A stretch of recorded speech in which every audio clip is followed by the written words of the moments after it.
he came forth, Jesus saw him,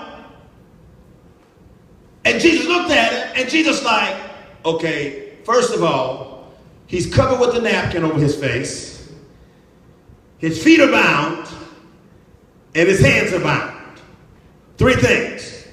First, the Lord told me to tell you, he's coming for the whole you. Not just part of you, all of you.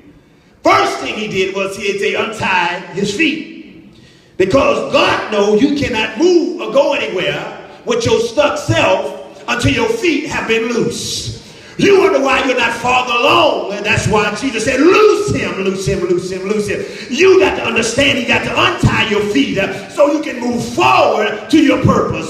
So now with your feet untied, what are you saying? You can walk out of and walk into. Some of you need to walk out of some relationships and walk into the arms of God. Some of you need to walk out of some circumstances and walk into your relationship with God. Too many of us are tied up. Can't move, come to church. You can't even praise God because your feet tied up.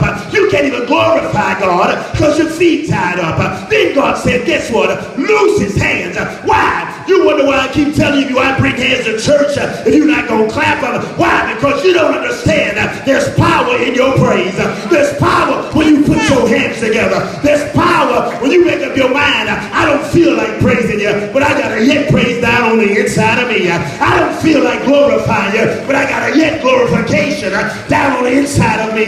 So you got to say, loose their hands, loose their feet. And then he said, you know what? They didn't even have to tell me. They took the napkin off of his head.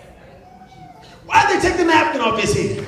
If you understand tradition in Bible days, a napkin was always this representation. Every time there's a napkin, you find anytime there's a napkin. The napkin, there's a servant. The servant takes the napkin. He makes the master's meal. He set everything up all nice and neat. And then what he does is he takes the napkin, he sits it down, and he sits over in the corner and he watches his master as his master eats. And then he says, he just looks, he just watches him. But then the thing you got to understand is that if the master takes the napkin and he folds the napkin up, the master's saying, I'll be back. Don't mess with my stuff. Don't mess with my stuff. He said, I'll be back. Oh, y'all don't understand that. If you read that text about Jesus when he got about the tomb, they said the napkin was nicely folded inside of the tomb. Why? Because he just letting them know, I'll be back. I'll be back.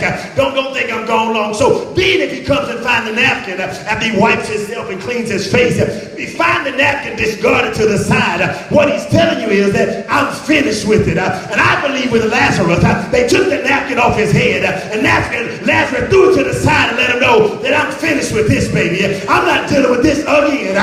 This is over with. Lazarus made up his mind, and Lazarus said, you don't understand what the symbolization of the napkin mean, but baby, I see in the spirit. I see napkins all over the place.